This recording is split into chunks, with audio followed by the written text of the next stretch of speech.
anyone in the region if it's not attacked. We did not start the war. We didn't start the escalation. We didn't restart the war. We always negotiated in seriously. The Americans last year, they used negotiations as a cover to start the 12-day war. They did it again 5 months ago for this war. So the Iranians take their agreements very seriously. I I don't watch Western media, but I've been told that in the United States they're saying that Iran uh, brought down the MOU by firing at ships in the Strait of Hormuz, which is of course nonsense.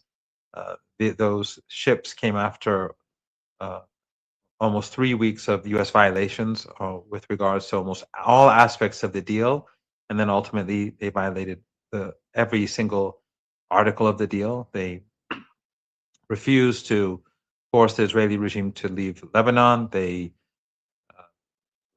did refuse to hand over Iranian stolen assets. These are were all a part of the agreement. They expanded the sanctions regime, another violation. They continued to threaten Iranians, a violation. They then they removed the sanctions. They lifted the sanctions on Iran's oil export. Then they returned it out. They reversed it after just a few days. Another violation. Then the one that led us to where we are was the United States. While carrying out all these violations, they opened up their own corridor in the Strait of Hormuz in violation of Article 5, and with the complicity of the Saudis, the Kuwaitis, and the Qataris, and the Emiratis. They sent ships through that corridor despite repeated Iranian warnings. Ultimately, the Iranians hit 3 ships because they'd warned the Saudis, the Emiratis, the Americans, the Kuwaitis, and so on for days. And then the Americans fired at Iran, attacked Iran, relaunched the war, another violation. And of course, they reinstated the siege, which is the final violation. Everything that has been violated. So they have nothing to complain about. And Iran carried out its obligations. Now, many criticize Iran online. I've seen people. I don't engage a lot on Twitter because I'm really overwhelmed with different things that I have to do, and but I do see sometimes what people write or say that Iran is naive. Iran shouldn't negotiate. Iran should initiate war. Iran has certain principles. It has religious principles that it has to abide by. So it doesn't initiate war. It doesn't initiate escalation, and it carries out negotiations in good faith. Of course, that doesn't mean Iran is naive. Iran, contrary to popular belief, before the 12-day war, and sorry, I digress. I know I'm not answering your question, but I'll get to that shortly. Iran, prior to the 12-day war, it knew that the United States was going to attack, but they negotiated anyway because they wanted to show Iranians and the international community that the trouble is not Iran, it's the United States. Some people say that's useless, a useless endeavor, but I think the opposite is correct. Before this war, the Americans again used negotiations as a means of deception, but the Iranians weren't deceived. What they did do again was show the international community and some Iranians who may have asked, well, or wondered what if we had negotiated? Maybe there wouldn't have been a war. So Iran made sure that, as they say in the United States, all bases are covered, so that later on no one can blame Iran for war. And of course, the MOU, the Iranians knew, and we've discussed this together on your show, and we've discussed all of these things in over the last year, more than a year. But during the MOU, when the MOU was signed, Iran knew that the United States would violate it. They knew that the United States would most probably undermine it. But the Iranians used the MOU as a means to prepare itself for the next stage. They had tens of millions of barrels of oil in tankers waiting, stuck in the Persian Gulf. They sold them, brought in necessary supplies. It's a country of 90-some million people. You have to take care of your people. So it wasn't because Iran was naive. It was because Iran was being both moral, but also careful to make sure that the United States lost the international community and popular uh, and the hearts and minds of people across the world, and that Iran will be able to take advantage of different opportunities that came about. But so, all of that aside, right now we're at a place where no one knows what's going to happen next. The United States, we do not trust the United States. No one trusts the United States. So, and the United States has gone quiet for the last 3 days. Now, why has the United States gone quiet? I don't know. I really don't know. I, of course, have read the different reports that have come out that senior officials in the United States have warned Trump about escalation and about continued war, about the shortages in the military, about the economic, about the costs, and I'm sure about the crisis, the global economic crisis, because as we speak, the strait is still closed. The Strait of Hormuz is not open. So the shortages, the global shortages are growing. And then the Red Sea, of course, has been added to the problem for the United States.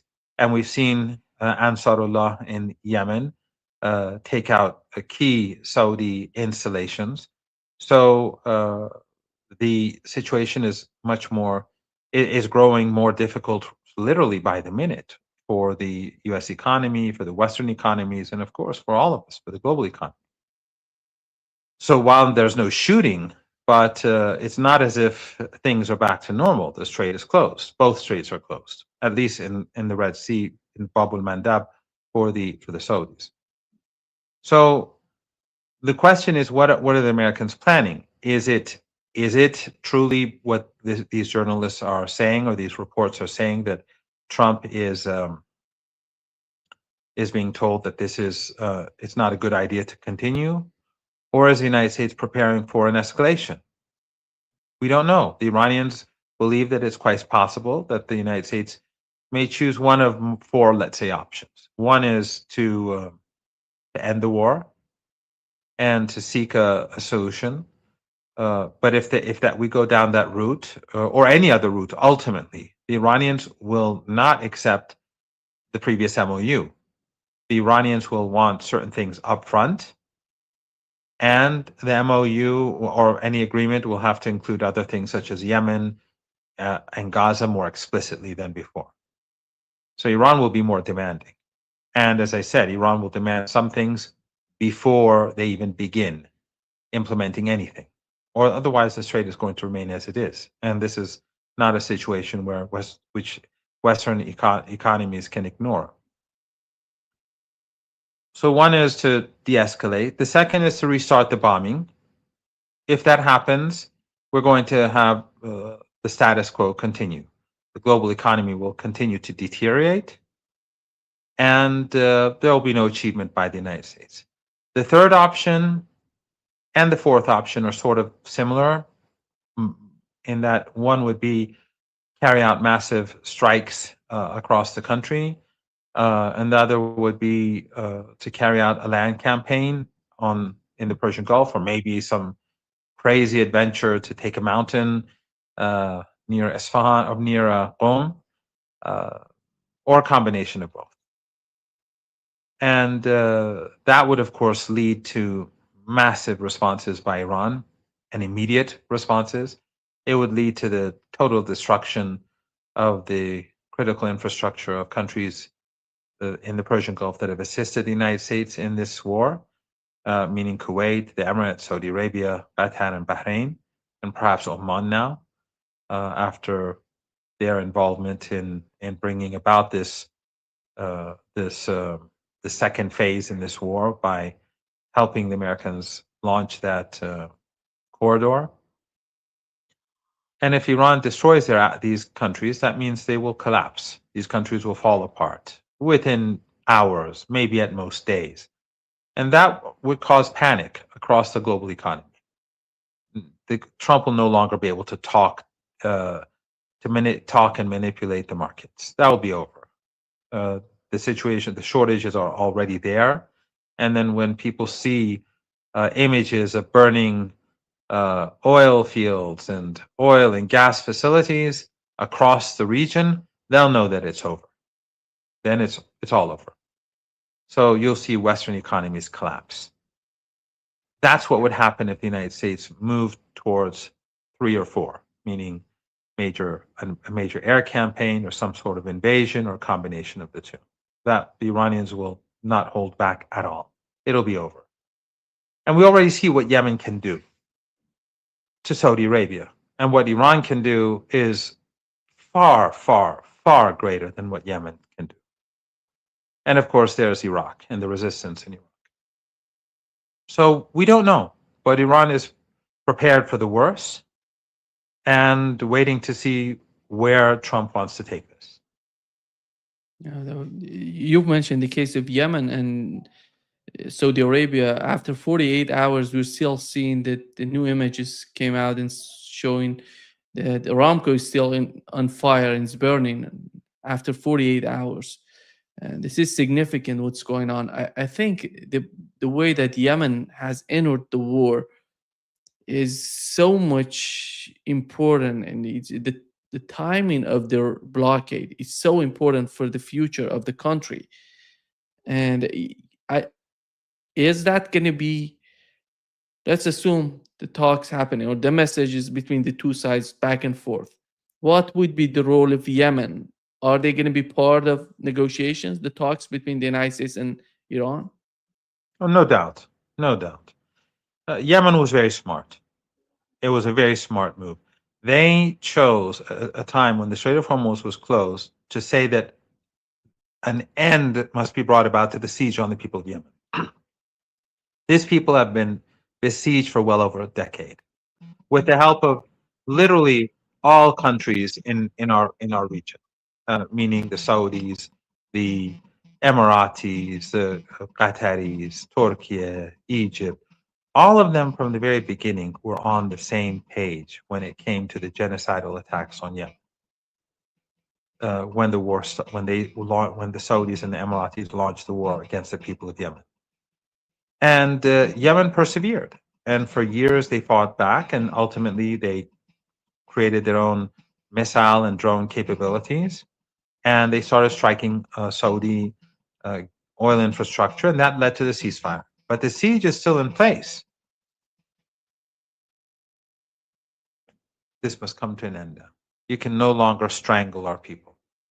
And this is the best opportunity, because when the Strait of Hormuz is closed, then the impact of the closure of the Red Sea becomes much greater. If Yemen had done this, let's say, during the MOU or before the war had started, the impact would have been significant, but much less, because most Saudi oil and its petrochemical products or refined products come from the Persian Gulf.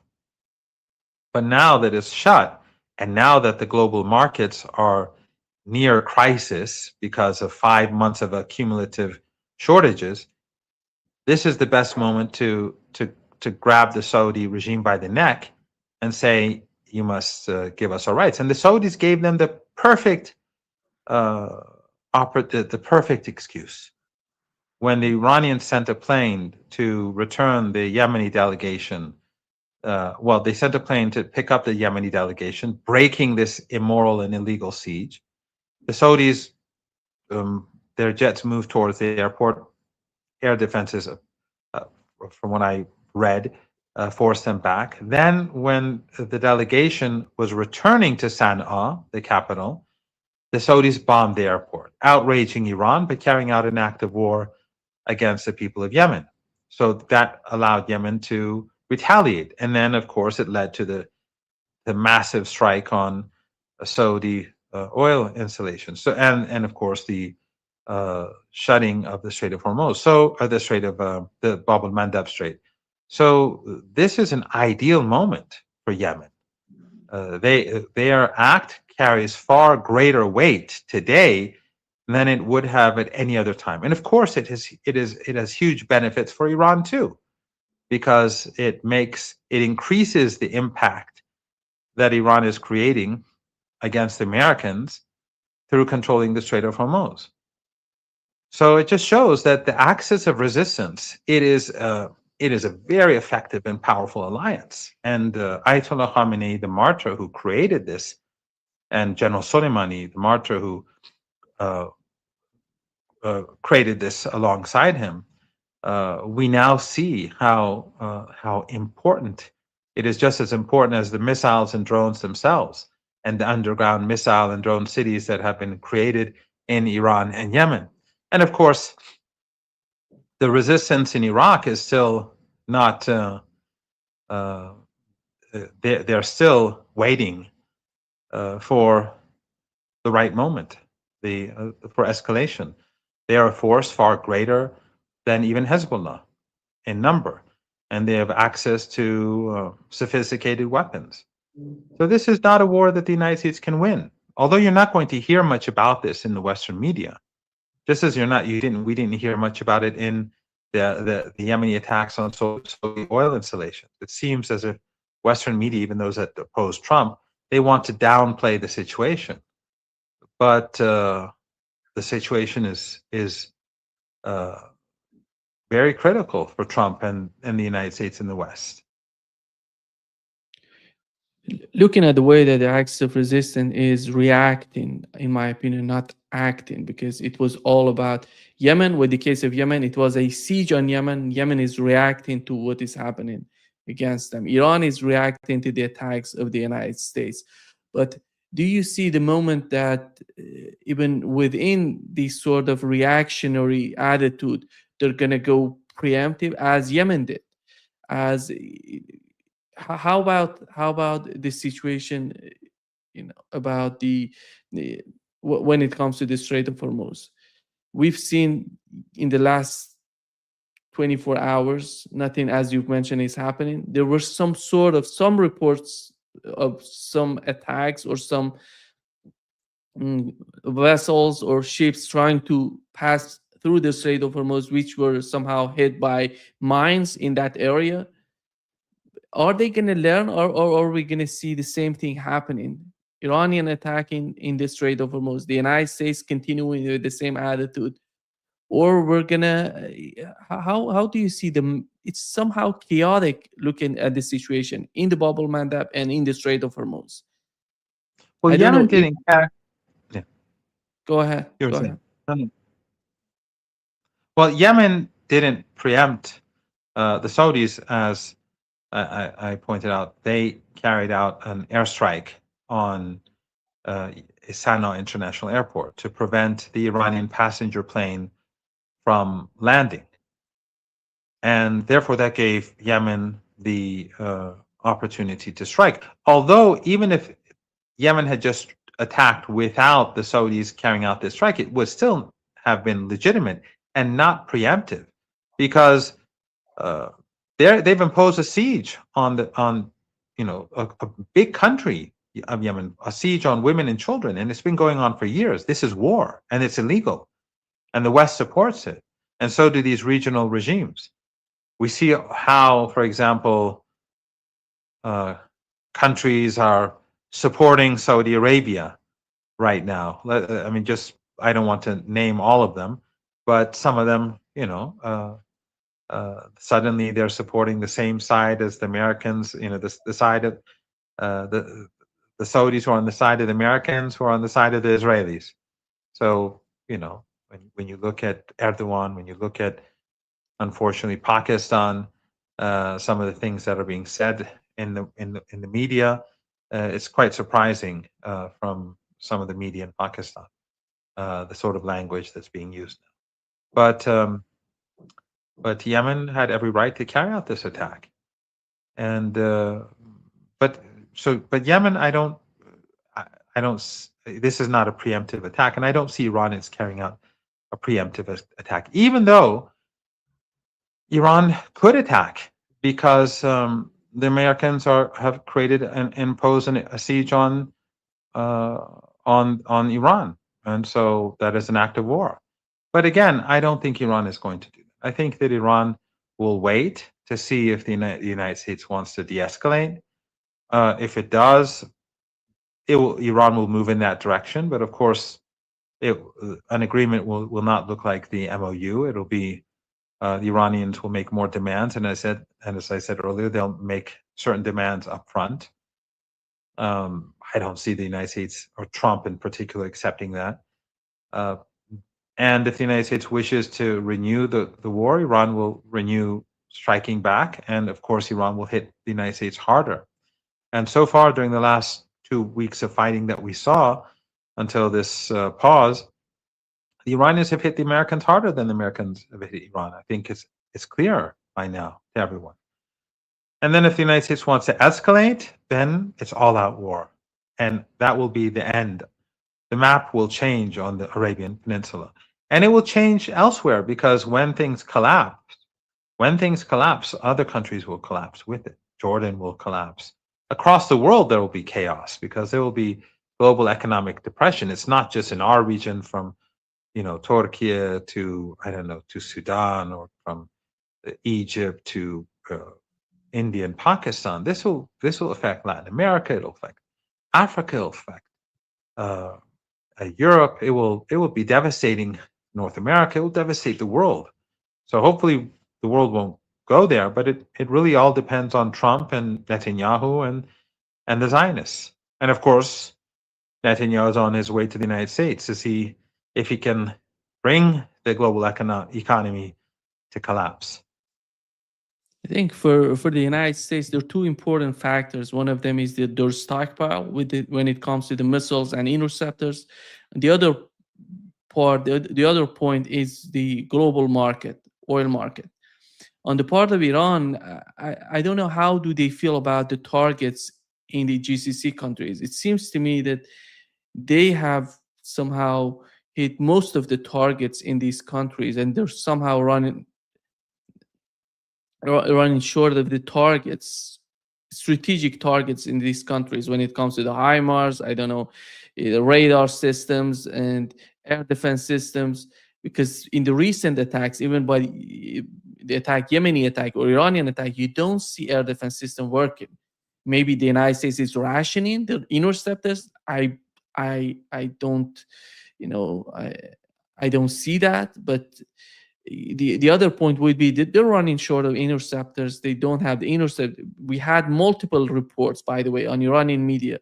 They're talking about they hit Patriot systems, HIMARS, and so what else can they do? The next escalation, it could be the oil facilities, desalination plants. Is the United States, in your opinion, planning to go that far? That would be hugely devastating for the whole region. Well, first of all, we have to remember that the U.S. proxies in the region, they are far more dependent on desalination plants than Iran. As you know, maybe 1% of Iranians are dependent on desalination plants. In those countries, these 6 countries, if you include Oman, it's almost 100%. It's 70% and above. I'm not sure about Oman, their numbers, but beyond Oman, it's almost 100%. Some will say 70%, 80%. It's roughly 100%, I think. And